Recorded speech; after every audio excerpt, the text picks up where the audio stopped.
ಹೇಳಿರ್ತೀನಿ ಅವಮಾನ, ಅಯ್ಯೋ ನಾನು ಓದನ್ ಬೇಡ ಬೇಡ ಅಂತ ಹೇಳ್ತಾರೆ ಅಂತ.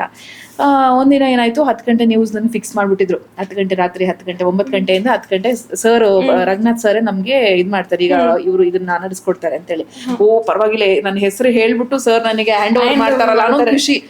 ಅವತ್ತು ಆಯ್ತು, ಅಂಬರೀಶ್ ಸರ್ ಸತ್ತ ದಿನ ಅವತ್ತೇನಾಗುತ್ತೆ, ನ್ಯೂಸ್ ನಾವು ಇನ್ನೇನು ವೈಂಡ್ ಅಪ್ ಮಾಡ್ಬೇಕನ್ನುವಾಗ 24 ನವೆಂಬರ್ ಬ್ರೇಕಿಂಗ್ ನ್ಯೂಸ್ ಬರುತ್ತೆ. ಇವ್ರಿಗೆ ಸ್ವಲ್ಪ ಸೀರಿಯಸ್ ಆಗಿದೆ ಅಂಬರೀಶ್ ಸರ್ ಅವ್ರಿಗೆ, ಈ ತರ ಆಗಿದ್ದಾರೆ ಅಂತ ಬ್ರೇಕಿಂಗ್ ನ್ಯೂಸ್ ಬಂತು. ನಾನು ಅದನ್ನ ಓದ್ದೆ. ಇಮಿಡಿಯೇಟ್ ಹೇಳಿದ್ರು ಅಲ್ಲೇನೋ ಸಮಥಿಂಗ್ ಡೆವಲಪ್ಮೆಂಟ್ ಆಗಿದೆ.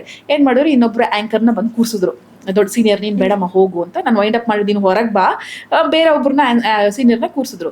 ಆಮೇಲೆ ನೀನು ಎಲ್ಲೂ ಹೋಗ್ಬೇಡ, ಇಲ್ಲೇ ಇರು, ಯಾವ್ದಕ್ಕೂ ಇಲ್ಲೇ ಇರು ಅಂತ ಹೇಳಿದ್ರು. ನಾನು ರಾತ್ರಿ 10:30 ಆಗಿತ್ತು. ಸರಿ ಅಂತ ಅಲ್ಲೇ ಇದ್ದೆ.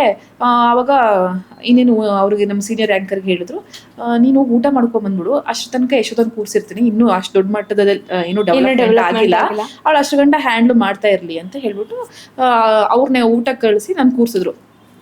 ಅವ್ರು ಕೂರ್ಸೋ ಟೈಮ್ಗೆ ಏನೇನೇನೋ ಡೆವಲಪ್ಮೆಂಟ್ಗಳು ಅವಾಗ ಆ ಕ್ಷಣಕ್ಕೆ ಹಿಂಗೆ ಬಾಡಿ ಶಿಫ್ಟ್ ಅದು ಇದು ಏನೇನೇನೋ ಡೆವಲಪ್ಮೆಂಟ್ಗಳು ಆಯ್ತಾ. ನಾನು ಅದನ್ನ ಸಕ್ಕತ್ತಾಗಿ ತಗೊಂಡೆ. ನನಗೆ ಅದು ಇತ್ತಲ್ಲ ಜಿದ್ದು, ಎಫ್ಸಿ ಕಳಿಸ್ತಿದ್ರಲ್ಲ, ನಿಂಗೆ ಆಗಲ್ಲ, ಹೋಗು ಹೋಗು ಹೋಗು ಅಂತ. ಆ ಜಿದ್ದಿತ್ತಲ್ಲ, ಕೂತೆ ನೋಡಿ